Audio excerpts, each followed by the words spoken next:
नमस्कार दोस्तों, आप सभी का स्वागत है मेरे YouTube चैनल पे।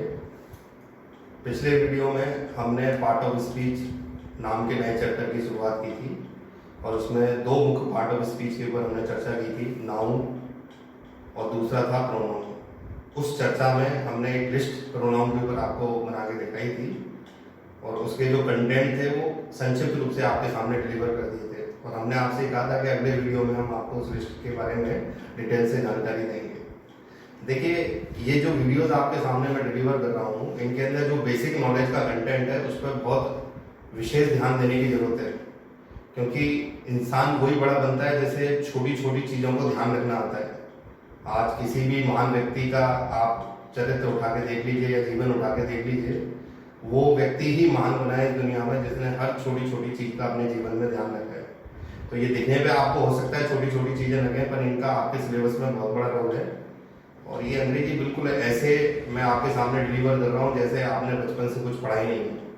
जनरली आप जो एकेडमिक लेवल में आप पढ़ के आते हैं, वो सिर्फ जैसा मैंने अपने एक शुरुआती वीडियो में कहा था, वो सिर्फ एक एग्जाम पास करने के लिए होता है। एक टारगेट आपके सामने होता है कि 33 नंबर लाना है, 36 नंबर लाना है, 40 लाना है, और उसकी दौड़ में आप कुछ चीज़ें रट के वो एग्जाम पास कर लेते हैं। वो ज्ञान नहीं है। ज्ञान वो होता है जिससे हम कुछ सीखें और उसको अप्लाई कर सकें। तो वो चीज़ अब आपके सामने है। आपने ज़िंदगी में जितना नहीं सीखा होगा वो आपको इन वीडियोस के माध्यम से अंग्रेजी में यहाँ पे सीखने को मिलेगा। तो बी केयरफुल और बड़े ध्यानपूर्वक पूरे वीडियो को ध्यान से देखिए। अगर वीडियो का कुछ हिस्सा भी आप मिस करते हैं तो हो सकता है कोई महत्वपूर्ण जानकारी आपसे छूट जाए जो आगे सिलेबस में चल के आपके लिए दिक्कत करे।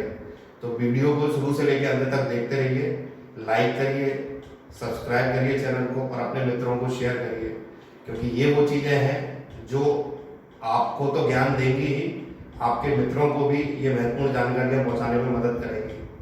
तो मैं ज़्यादा समय नहीं लेते हुए उस लिस्ट की तरफ आता हूँ, जो लिस्ट हमने पिछली क्लास में आपके साथ आंशिक रूप से डिस्कस करी थी। अब हम उसे डिटेल में डिस्कस करते हैं। तो पिछली क्लास में मैंने आपको बताया था कि प्रोनाउन को हम 5 रूपों में देखते हैं: subject, relative, adjective, object, possessive pronoun और रिफ्लेक्सिव प्रोनाउन। अब इनका वाक्य में रोल क्या है? जैसा मैंने आंशिक रूप से आपको बता दिया था कि इस कॉलम में से कोई भी प्रोनाउन आएगा वो सब्जेक्ट के स्थान पे काम करेगा, इस कॉलम में से कोई भी प्रोनाउन आएगा वो ऑब्जेक्ट के स्थान पे काम करेगा। ये दो कॉलम ऐसे हैं जो वाक्य में एक ही जैसा रोल प्ले करते हैं किसी नाउन के साथ संबंध बताने के लिए। बस अंतर इतना है कि इसको हमेशा नाउन से पहले यूज करके संबंध बताया जाता है और इसको हमेशा नाउन के बाद में। अंतिम वाला जो शब्द था वो रिफ्लेक्सिव प्रोनाउन है। रिफ्लेक्स का मतलब प्रतिबिंब। अब इसका रोल मैंने क्या बताया था कि जब हम कोई काम करें, उस काम का अगर हमारे ऊपर प्रभाव उल्टा पड़ जाए तो उस प्रभाव को रिप्रेजेंट करने के लिए हमें किसकी जरूरत पड़ती है? रिफ्लेक्स। एक बार एसएससी के बहुत बड़े एग्जाम में क्वेश्चन पूछा गया स्पोर्टिंग एरर के अंदर, he poisoned him with his chicken last night, और एग्जामिनर जानना चाहता था कि इसमें गलती क्या है। अब जो बड़े बड़े लेवल से तैयारी करके बैठे होते हैं लोग, वो शायद एक क्वेश्चन को जज ना कर पाए, क्योंकि इसमें बेसिक लेवल की गलती है और बेसिक लेवल की गलतियां कई बार हम जज ही नहीं कर पाते, उसको सही करना तो दूर की बात है। तो जिस बच्चे को ये बेसिक नॉलेज है बहुत अच्छी, वो उस क्वेश्चन को ध्यान से पढ़ेगा। वो पढ़ेगा he poisoned him with his chicken last night. ये गलत है कि वो ये वाक्य कहना चाह रहा है कि उसने अपने रात्रि बच्चों को स्वयं को जहर दिया। तो वहाँ पे हिम की बजाय हमें किसकी जरूरत पड़ेगी? हिमसेल्फ। क्यों? क्योंकि वहाँ पे रिफ्लेक्सिव प्रोनाउन की आवश्यकता है। तो अब मैं इस लिस्ट के बारे में कुछ डिटेल जानकारी आपके साथ शेयर कर रहा हूँ, बड़े ध्यान से सुने और ये जानकारी आपके बहुत ज़्यादा काम है। इस लिस्ट के किसी भी कॉलम में से, किसी भी रो में से हम कोई भी शब्द कहीं भी इस्तेमाल कर सकते हैं।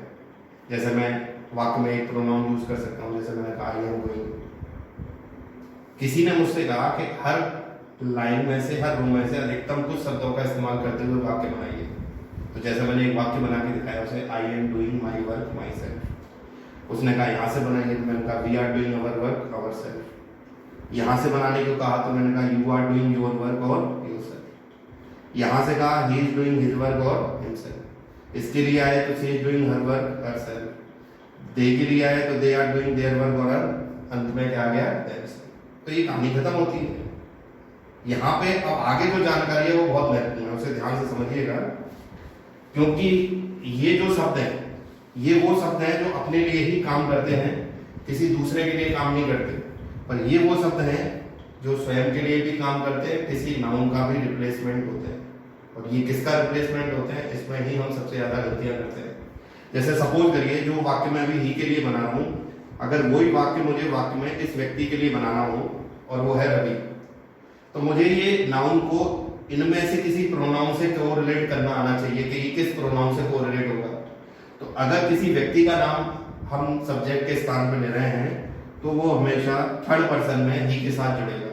तो जो वाक्य मैं ही से बना रहा था वही वाक्य मैं अगर रवि के लिए बनाऊंगा तो मुझे कहना पड़ेगा Ravi should do his work और हिमसेल्फ। तो हमें इसके बारे में पता चलेगा। अब ये किससे कनेक्ट होगा, मान लो किसी फीमेल जेंडर का नाम सब्जेक्ट के स्थान पर आता है और हमें उसे कोरिलेट करना है प्रोनाउन से, जैसे ये कविता, तो उसके लिए हमें किसका यूज करना पड़ेगा, शी का। तो कविता शुड डू हर वर्क और अंत में क्या आ गया, हर। तो इन दो के बारे में हमें पता लग गया, ये मेल जेंडर को कोऑर्डिनेट करता है और ये फीमेल।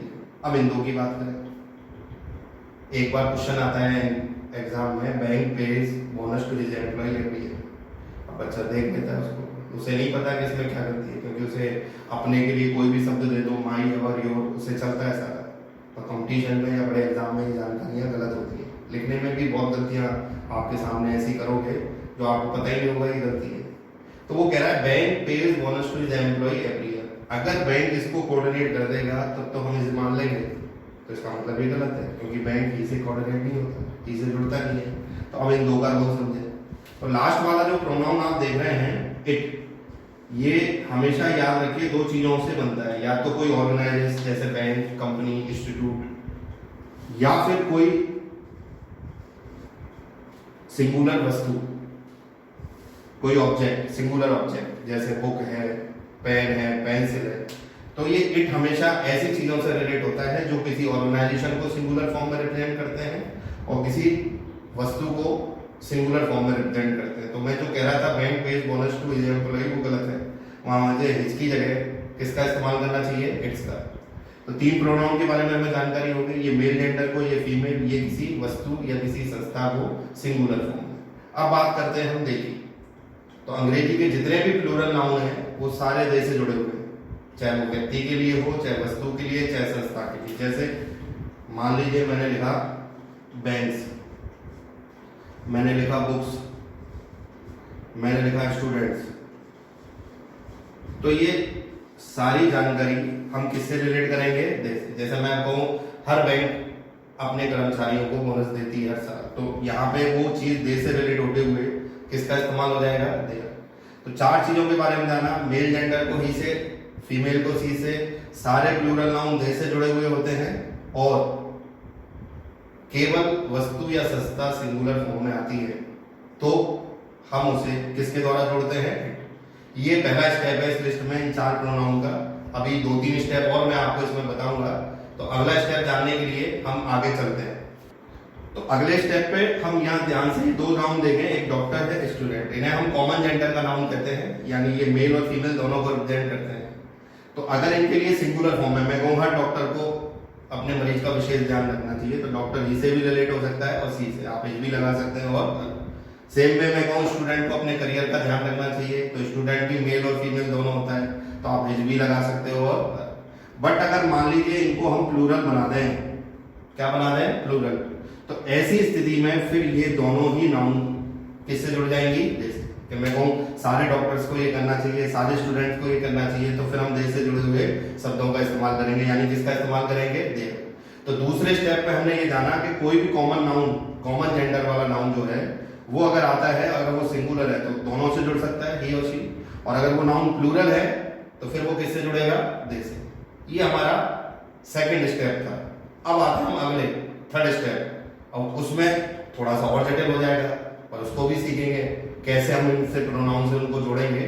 तो अब हम अपने थर्ड स्टेप की ओर आते हैं, उसे ध्यान से देखिए। तो दोस्तों तीसरे स्टेप पे बड़े ध्यान से देखें। मान लें आपका सब्जेक्ट इस तरीके से आता है, हिज सिस्टर या हर ब्रदर, तो मैक्सिमम स्टूडेंट गलतियां कर जाते हैं, वो इन शब्दों के हिसाब से प्रोनाउन को सिलेक्ट कर लेते हैं, जी या हर के हिसाब से, जबकि सब्जेक्ट सेलेक्ट करने में इनका कोई रोल नहीं है, केवल रोल होता है नाउन का, सिस्टर का और ब्रदर का। अगर नाउन से पहले कोई भी ऐसा शब्द आ रहा है जो रिलेशन को या प्रोनाउन के रूप में व्यक्त हो रहा है तो आप उस पर ध्यान ना दें, इग्नोर कर दें। आपको केवल नाउन के ऊपर ध्यान देना है। यहाँ सिस्टर के अनुसार अपने को वर्क करना है और यहाँ किसके हिसाब से, अगर इसके लिए प्रोनाउन सेलेक्ट करूंगा दैट विल बी शी, और ब्रदर के लिए करूंगा तो वो क्या हो जाएगा ही। जैसे मैं कहूँ उसकी बहन ने अपनी पढ़ाई पूरी कर ली तो मतलब सी से जोड़ते हुए हर बना देंगे, और एक बात ब्रदर के लिए कहूँ तो ही से जोड़ते हुए क्या बना देंगे, हिज। तो तीसरे स्टेप में हमने एक विशेष चीज जानी कि अगर नाउन से पहले कोई भी शब्द आ रहा है तो आप कभी उस शब्द पे तवज्जो ना दें, आपको केवल नाउन के हिसाब से उसका प्रोनाउन सेलेक्ट करना है। और अगर ये प्लूरल हो जाती है नाउन तो आप जानते हैं हमारे पास सिर्फ एक ही विकल्प है कि हम इनको किससे जोड़ेंगे, दे से। तो तीसरे स्टेप में हमने इसे और कठिन किया और ये जाना कि इनको हम कैसे प्रोनाउन से रिलेट करते हैं जब नाउन से पहले किसी भी संबंध सूचक शब्द का उपयोग करते हैं। अब हम एक लास्ट स्टेप देखेंगे जो सबसे जटिल होगा, वो क्या है देखते हैं हम अपने आगे के एक्सप्लेनेशन में। तो दोस्तों अगले स्टेप पे आप ध्यान से देखें, मैंने दो शब्द लिखे, माय फ्रेंड आवर टीचर। अब इसमें कई सारी चीजें जटिल हो जाती हैं। पहले तो इस शब्द की बात करें तो ये शब्द तो हमने इग्नोर करने के लिए बोला है आपको। कई बच्चों की तो मैं आदत बताता हूँ, जैसे ये सब्जेक्ट बन के आता है, अब अगर उनको दिखता है अवर दिखते उसको प्लूरल मान लिया। ये जानकारी वहां भी काम आएगी क्योंकि इसका सब्जेक्ट निर्धारित में कोई रोल नहीं है। सब्जेक्ट इसके हिसाब से निर्धारित होगा कि सिंगुलर है या प्लूरल है। तो मान लीजिए इसके लिए हमें प्रोनाउन जोड़ना है, तो पहले तो आप इसको इग्नोर कर दीजिए माई को, हमें केवल ध्यान देना है कि इस पे फ्रेंड। फ्रेंड कॉमन जेंडर में होता है, मेल भी और फीमेल भी, तो आप इसे दोनों से जोड़ सकते हैं, ही और शी, हिज भी लगा सकते हैं और अगर ये प्लूरल हुआ माय फ्रेंड्स हुआ तो आपको किसके साथ जाना पड़ेगा, दे के साथ, क्योंकि प्लूरल नाउन का एक ही सारा है। सेम वे टीचर की बात करें तो टीचर भी कॉमन जेंडर में है, मेल भी हो सकता है फीमेल भी, तो यहाँ भी लगा सकते हैं और हम शी। और अगर ये प्लूरल हुआ तो ये हमेशा किससे जुड़ेगा, दे से। तो इस लिस्ट में बहुत सारी जानकारी है जो हम गलतियां करते हैं और इस एक्सप्रेशन से मुझे उम्मीद है कि आप वो गलतियां आगे रेक्टिफाई करोगे और आगे कभी नहीं करोगे। तो इसमें मोटे रूप में जो आप चीज याद रखें, मेल जेंडर, फीमेल जेंडर, सारे प्लूरल नाउन, और केवल एक वस्तु या एक संस्था है तो वो किससे जुड़ेगी, इट से। और कुछ विशेष कंडीशन जो मैंने बताई वो भी आपको ध्यान रखनी है। तो ये हमारा दूसरा पार्ट ऑफ स्पीच था जिसके उपयोग हम वाक्य में कई स्थानों पे कर सकते हैं। वो सारे उपयोग मैंने एक करके आपको एक्सप्रेशन किए, 5 इसके उपयोग हैं जिनको हम हमेशा काम में लेते रहेंगे वाक्य के अंदर। और अब आपको जज करने में दिक्कत नहीं आएगी कभी भी कि वो सब्जेक्ट है, रिलेटिव एडजेक्टिव है, ऑब्जेक्ट है, पॉजिटिव प्रोनाउन है या रिफ्लेक्सिव ना उपयोग करने में दिक्कत। तो आपको हमारा ये वीडियो कैसा लगा अपने कमेंट सेक्शन में आप अपने कमेंट जरूर दीजिए, क्योंकि आपके कमेंट हमारे लिए ऑक्सीजन की तरह काम करते हैं, उनसे हमें उत्साहवर्धन मिलता है। अगले और नेक्स्ट वीडियो में मैं आपको बचे हुए पार्ट ऑफ स्पीच के साथ डिस्कस करके ये अपना बेसिक नॉलेज जो है वो कंप्लीट करूंगा। उसके बाद हम अपने मुख्य चैप्टर की ओर बढ़ेंगे जो है टेंस। तो मिलते हैं आपसे नेक्स्ट वीडियो में। Thank you very much.